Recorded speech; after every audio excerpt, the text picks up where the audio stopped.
11. Destroyer.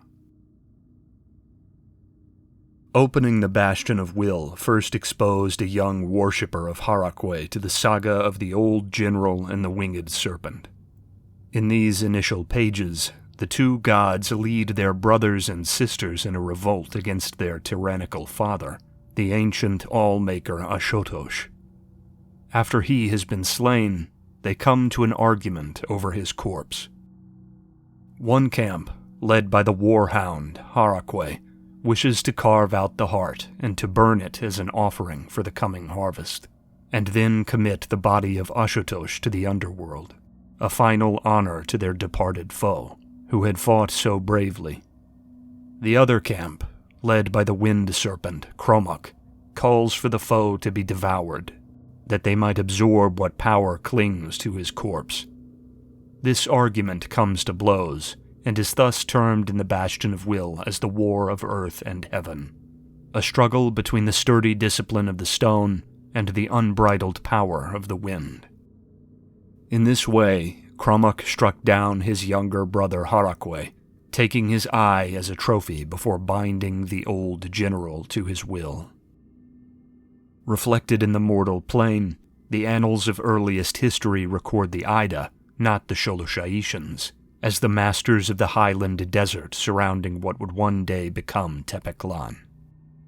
Their canine slaves, the sons of the defeated Harakwe, toiled in the dark caverns and canyons beneath their feet, masters of metallurgy who fueled their reptilian masters with bronze and gold to stave off their devouring hunger for flesh.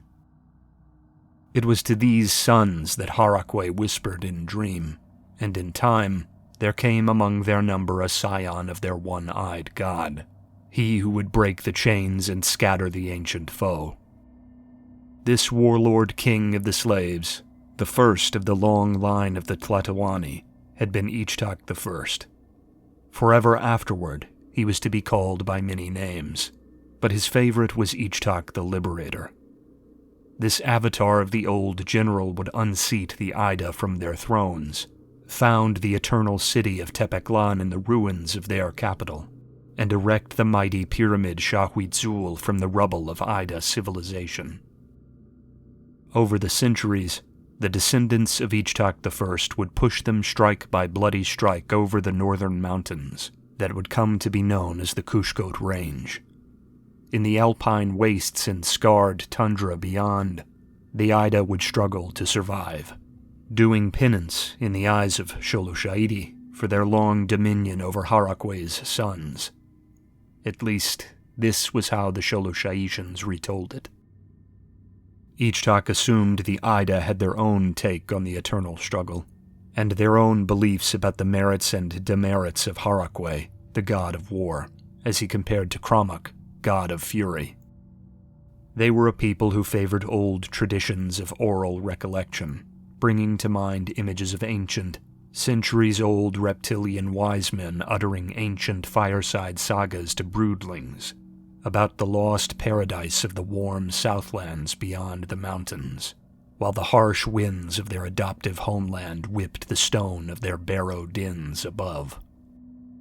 The prince had always found it the ultimate irony that, after so long lording over the children of the deep earth in Sholosha'idi, the sky-worshipping Ida had been driven underground by the cold of their adopted homeland. Now, the sons of Kromuk were destined to lurk in the soil, tending coals to stave off the winters of the far north, the Ida lands seeming as much a prison as a refuge. This had been stark relief to him during his upbringing, when predatory images of the looming Ida leered down upon him from bas-reliefs set into the walls of the palace. As the smoke rising over the distant Kushkot mountains came into view through the morning mists, and the legions around him buzzed at each stop with talk of the cold-blooded atrocities of the enemy, it felt a cheap comfort indeed. The mountain passes to the east and west of Kushkotlan proper are holding well, Ruhualpa said from beside him, his own eyes tracing the route from their train car to the mountains behind which the northern provincial capital waited for salvation. There is no need to press forward too aggressively. We can whittle them down on the battlements. You say this because it is not Tepeclan that is under threat, came the gruff tones of Prince Thuncoat from the next table. It is my city that waits under the snake's eyes, not yours. I feel your urgency, Ruhualpa said. My goal is to repel the invader with as little cost to us as is feasible. What you suggest will be costly. Moreover, it will not be you that leads the charge you're suggesting, but us. While you lead the defense of Kushkotlan, we'll be the commanders tasked with breaking into the valley. Thuncoat was silent. Ichtak could tell he wanted to protest, to suggest that he would gladly lead the breakthrough into the valley, but tradition would not permit such a thing. While a male heir to Kushkotlan's throne drew breath, it would be he that oversaw her battlements, no other. It is the Prince of Tepeclan's decision, said Ruhualpa. He is the executioner of this campaign. Ichtak looked down over the map spread before them upon the table, rattled occasionally by the slight shifting of the passenger car as it sped along the tracks. On it was Kushkotlan province, centered by the city which gave it its name, denoted in detail in its place atop the Northgard Range. This chain of brutal mountains, one of many in the region, formed a great band through the province from east to west, and had served as an excellent breakwater for the advancing Ida, much as it had in centuries past. In the river-rent valley of the Valorous, which yawned wide between this range and the ranges bordering the Ida lands, there were many thousands of the enemy, their exact numerical strength and supply situation unclear. Countless sieges just like this had been fought here during the eternal struggle, with numberless gallons of blood both warm and cold feeding the sparse grasses and scrub of the ranges. Ichtak had heard of many by name, and had even gamed a few of them out as scenarios with Ruhualpa in his youth. None of that knowledge seemed sufficient now that he was here, the weight of perhaps millions of lives heavy around his neck, the expectant eyes of Kushkotlan Imperial Army officers native to the soil heavy upon him. I am split, for I'm no native son of the land, Ichtak said. I don't know the ground as well as our brothers from Kushkotlan would know it, but the Ida in the valley seem ripe for an encirclement, now that we have the bulk of them between the border and the Northgard Range. He looked to Thuncoat's retinue of Kushkotlan commanders, asking, How feasible is an encirclement? Thuncoat nodded to Legate Matlal, the highest-ranking officer of Kushkotlan's rangers, who said, Any combat over harsh ground will be costly, but I know it is feasible. We have the artillery, the advantage in arms, and the better knowledge of the land. If you gird your Ektal with Kushkotlan rangers to show them the way, then we can close the noose around them. There were nods and affirmations from all round the Kushkotlan table, with Thuncoat adding, I may be tied to the city with the provincial Ektal, but there are thousands of Kushkotlan rangers that would gladly pledge their lives to the counteroffensive. You won't be wanting for volunteers. They will be thirsting for vengeance, Matlal agreed. If you grant them the chance, they will take it. There is no dearth of brave men in Kushkotlan. None would dare question the bravery of Kushkotlan, Ruhualpa said. I only advise that we weigh the options. I like the sound of an encirclement. It calls to mind ancient days, when the Empire routed the lizards on the Tepeclan heights. Nothing, however, is as safe a bet as starving the Ida out. They will spoil in the Valley of the Valorous for a month or two, fall ill and grow hungry, and then turn upon each other, as is their way. Then we can drive them back. Thuncoat leaned forward, his gaze locking with Ichtak's. The Tlatoani has called you the avatar of the war god, he said. Think upon what Ichtak the First would do. Think upon what Harakwe would do. The children of the great enemy are on our doorstep. Let us not spit on such an obvious gift by refusing to meet them in battle. It was Coyote, the cohort commander who had met them at the last train junction as an envoy from the city, who spoke then. He had been quiet through the ride, answering only when spoken to, and even then only briefly. The man lamented his distance from his embattled soldiers at the front, and made no secret of it. Let it not be forgotten that there are towns between the Idalands and Kushkotlan, Coyote said. I saw them ravaged and burned from the palace towers over the city yesterday before the dawn. I saw the farmsteads in the lower valley destroyed, and the people scattered through the hills to cower in the rocks when the Ida came for them. The train car was silent once more, most eyes creeping out the windows and towards the smoke over the rocky horizon. Coyote, though, had never looked away, his eyes ever on the destruction being threatened to the city he had left behind. Do not forget that every minute the Ida spend encamped in the Valley of the Valorous, and all the valleys between here and there wasteland, is another they have to drag Sholoshaishan children from where they cower in their cellars. Every scream on the wind is another scrap of fresh meat they've discovered. You can hear them from all over the city, carried up from the valley with the thrum of the river. The car absorbed the words.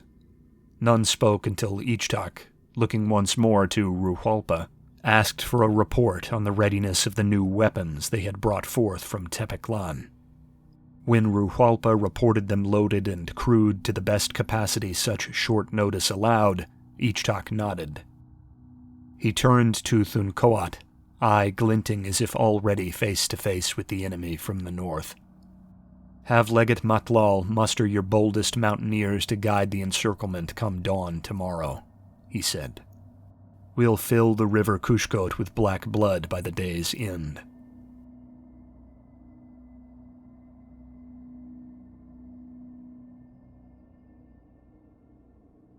Beneath the Northgard Range, uniformed men astride carts on rails shepherded ammunition and weaponry to and fro, the bustle of this Sholoshaishan ant mound stretching far past sunset and into the night. They had once been conceived as hiding places for the citizenry in the event of an Ida capture of the city in centuries long past, but now served as resupply routes hidden from enemy eyes. Even as the old walls of Kushkotlan proper suffered above, now manned by rifle and machine gun rather than bow and spear, the ancient tunnels beneath, fitted just the past year with an electric system of transit rails, ensured every choke point along the mountains was well stocked, and that no gun ever ran dry upon the disparate peaks of the bulwark. Here, in one of the broad storerooms set into the stone, the Ektal had gathered equipment for tomorrow's muster. Amazing machinations by Tepeklan's Ektal engineers, in conjunction with civilian innovations from the Tlatoani's Industrial Council, had given rise to new and terrible ways of bringing death to the foe, and it was the Tlatoani's hope that they would serve the Sholoshaishan Empire well in soundly routing the savages besieging the north. Ichtak was wrapped in one such creation, his imposing form wreathed in a dark mesh cocoon interwoven with the silk of the fearsome Tokateoti. The giant spiders, local to these mountains, were renowned for their deadly venom, but ballistic experimentation had proven their silk to be quite resistant to bullet impacts when layered in light clothing over the body. This was backed by padding to better absorb the force of bone-jarring halted rounds, and was to be topped by a heavy suit of well-fitted and sturdy steel plating, reminiscent of the paladins of old Sholoshaidi, but more dense than anything they had worn. Though his mind was filled with thoughts of the battle going on overhead which he would join come morning, Ichtak could not help but be awed by it as his Ektal attendants equipped him, feeling as if he had stepped straight from the panels of a mythic saga writ in stone. Do not mistake the destroyer plate as impenetrable, Ruhalpa told him, observing as the components, crafted specifically for Ichtak's frame, were laid out for their first fitting. The force of a round can still fracture and bruise, and a jagged edge will still slice well enough through the silk cocoon around the joints. I'm sure if we were fighting a better-equipped foe, a large enough round would punch through entirely. But even against these savages, you'll need to keep your wits about you." Ichtak did not answer immediately, stepping into the heavy boots of the destroyer plate and watching as the greaves were constructed over his legs, artfully crafted to overlap along the joints without proving too restrictive to his motion. A sawed, snub-nosed shotgun, built for close-quarters struggles with the resilient foe, was strapped to the greaves. The cuirass came soon after, wreathing his torso, and when his arms had been covered and the Triskelion-engraved pauldrons had been affixed, Ichtak understood the warning. He felt like he could conquer a city by himself. "Somehow I think the Ida will temper the pride," Ichtak said. "Even nude, a son of the serpent is probably just as durable as this." "You will have many new tools at your side," Ruhualpa assured him. "Not to mention the artillery brought up from Tepeclan. Half the valley will be bloody rubble before we set foot there. Be cautious, but always remember that it is you, and not they, who have the weight of an empire behind you. If we must withdraw from the valley, we will replenish in the tunnels and be back stronger the following day," said Ruhualpa, rounding the prince to view him from the front as his helm was prepared. "If they must withdraw, they are finished. This is all they have." The helm was of a durable but articulate construction, enveloping his snout while also enveloping the gorget protecting his neck. At its front, a filter meant to ward against chemical agents was set into the mouth, and at its rear, false metal ears rose in mimicry of his own, pressed flat beneath the armor. Backing this was a crest of rank, the gold and black feathers of the Empire melding with the large feathered crest across his shoulders to mark him out above the other destroyers, seeming to enhance his already considerable height and lend him even more weight. Across his living eye there stretched a lens of protective glass, again more for chemical agents than any prayer of stopping a round or stray chunk of shrapnel. Over the empty socket there had been embedded a glinting orb of solid jade, the all-seeing spectral eye of Harakwe represented in the material plane. This, along with the steel's nearly black finish, gave even Ruhualpa, who had played so vital a role in the design of the armor, pause. "Now that is a sight to behold," Ruhualpa told him. "You look like the Liberator. You need only a weapon to match." Ichtak laughed through the stifling helm, asking, "The shotgun won't do?" "Wait until you lay eyes on it." Ektal attendants produced a long bundle wrapped in a Sholoshaishan banner, its shape leaving no doubts as to what it might contain. Ichtak reached out with gauntleted hands to take the blade, holding its shrouded shape out before him, feeling the weight of its form. He carefully unbound the flag from its charge, handing it off to the Ektal attendants before holding high the makwahwit in its intricate rectangular scabbard of rigid, dark Ida hide. A recreation of the blade of Ichtak I, reimagined by the best smiths and craftsmen in Tepeclan, Ruhualpa beamed.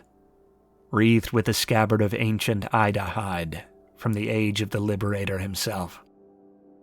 It was of heavy, darkened steel, and as he pulled the weapon from its Ida hide housing, he saw that its toothed blade glittered in the low lantern light of the tunnels. "Edged with diamond and weighted for cutting," Ruhualpa told him. "There is not much the blade cannot break through. Even Ida will fear its bite." Ichtak turned away, slowly moving the blade through the air, arcing it downward or wheeling it around in broad slashes, getting a feel for both the new blade and the suit of armor hanging heavy upon his shoulders. He held it up before his eye for a closer look at the stunning metalwork, noting the old Sholoshaishan script etched into its blade, a favorite line from the Bastion of Will which had been inscribed there. Kith and kinfolk die, and so one dies oneself, Ichtak read aloud. But the deeds of he who thunders shall live forever. You've always liked that passage, said Ruhalpa. I hope I've chosen well. I remember you recited the line as a pup. There's no better line, Ichtak laughed. Ichtak the First had silence, his trusted bronze-toothed companion, said Ruhalpa. What will Ichtak the Sixth name his blade? Ichtak looked the weapon over once more, feeling the balance of it at the end of his arm. It was simultaneously heavier than any blade of that size he had ever carried, and the most expertly weighted and constructed killing implement he had ever witnessed. Forgiveness. That's dark. Ruhalpa grinned. But entirely true, said Ichtak, his own smile hidden beneath the mask of his helm. That's what makes it so fitting. Ichtak removed the muffling helm, handing it off to the Ektal attendants, and pulled back the coif of spider silk weave and padding over his skull to let his ears stand free. Thank you, Ruhalpa, Ichtak said, sure the High Marshal could see the warmth on his face this time around. I could have asked for no finer weapon, and no finer mentor. Ruhalpa rapped on the cuirass's cool metal surface affectionately, nodding as he looked over the stockpiled weaponry all around them. The Kandari exhaled, long and slow, and in that moment Ichtak saw the graying hairs along his snout and the tired cast of his eyes in a way he had never registered before. He was not far into his 5th decade of life, and though his Kandari vocal cords had always given him the rasp of an older man, Ruhalpa had never truly looked old to him until that moment. Listen, Ruhalpa began, seeming to struggle to find the right words for the moment. I'm to lead the western spearhead, and you the eastern spearhead. Your men will bait the arrogant foe into a deadly charge, and we will cut in from the far side once they are invested, the two fists that buckled the invader. I'm proud of that. I wouldn't have it any other way. Ruhalpa leaned back against a pillar of stone nearby, his eyes absently following a transit cart as it rattled past along the tracks on the far side of the chamber. Though I can't know why, I have a bad feeling about the day to come, Ruhalpa said, shaking his head. I have troubling notions, dark thoughts when I run the valley or the plan over in my mind. I've had dreams about this valley for years. It isn't like I haven't seen it before. I've seen it from the city 6 times over the years. But in my dreams it's always been empty. No villages, no noise from the river, and no traffic on the roads up to Kushkotlan. I'm the only one present, and I'm wandering, looking for something. You, I think, but I never find anything. Just mile after mile of empty slopes and hollows. And now, after a decade of walking through it in sleep, I think I know why I dream of it so often. I don't doubt our ability to succeed, Ruhalpa was quick to add. Nor do I doubt your readiness for the fight. You'll have excellent men of merit to advise your every step, and warriors without peer to stand firm at your sides. You'll have the armaments of Tepeklan's forges to back you. I just can't help but feel that this might be my last charge. Ichtak made to say something, to protest in some vague, shapeless way, but Ruhalpa cut him off, pressing on with the urgency of the doomed. You have many challenges ahead of you. You've lived a challenged life thus far, it's safe to say, rockier than most in the royal houses of Sholoshaidi could have expected. But you have the makings of a great ruler within you, Ichtak. I've always said so. But the most grueling challenges by far are ahead of you. Ruhalpa turned back to face him, his eyes holding Ichtak fast. There is word among Ektal intelligence that the industrialists advising your mother, the ones on her council, are up to something, Ruhwalpa told him. They cannot decide what as of yet, and now is not the time to dive into speculation. But they might have been partly responsible for the breaches at the border that allowed this to happen. Harakwe knows why. I have not let this leak to anyone. I have kept it close so that I can have all the facts at hand if the time comes to act. All Ichtak could think about in that moment was Setiawan and his warning about the Inquisition. He raced to square it with what he was being told, but the more Ruhwalpa spoke, the less possible that seemed. If I do not make the edge of the valley to meet you, there will be a jostle for command of the Ektal, Ruhwalpa told him. In the wake of this battle, the title of High Marshal will be in the limelight, the focus of all the Ektal's soldiery. Do not let that distract you. The Ektal is loyal to only one thing, regardless of the man who leads it, and that's the royal house of Tepeklan. He leaned in, grasping Ichtak's shoulder through its carapace of metal, saying, "Do not forget that there is a network loyal to you, made up of all my closest soldiery, a soldiery far more powerful than any moneyed magnate. Use it. Find out who did this, who weakened the border." The old soldier leaned back, his eye finding the tracks once more. Ichtak, lost in thoughts of Setiawan, was swept back up in the now when, eventually, the pensive Ruhwalpa broke the silence again. Her Highness is a magnificent Tlatoani, but she, as most regents, is a Tlatoani of peace, Ruhwalpa mused. A reformer and industrializer. She has forged a remarkable administrative machine for the homeland. She seems confident it can crush our foes abroad with soft power alone, given time. But much as I trust her motivations, I fear, Harakwe forgive my arrogance, that she may be blind to serpents in her own halls. Perhaps you were right about her. I have always been the aggressor in her council, the one pushing her to live up to her forebears by using the legions they built, said Ruhwalpa. He gritted his teeth, baring them in a silent snarl of frustration before finishing. I need to know that you will sniff out the real foe when the dust is settled if I cannot. Someone must be the voice for offensive action when mine falls quiet. Ichtak grasped Ruhwalpa's shoulder. If I'm alive the day after tomorrow, I'll be rooting for the treachery with every spare moment Harakwe sees fit to give me, Ichtak said, attempting a smile despite the dark, yawning gravity of the conversation. I had no doubt, Ruhwalpa said, nodding. Never one bit. They stood there as long into the night as the approaching battle allowed before retreating to find what sleep they could. The shells, food, and fuel rumbled by, and the anticipation of the day to come was made the more bearable by their shared company.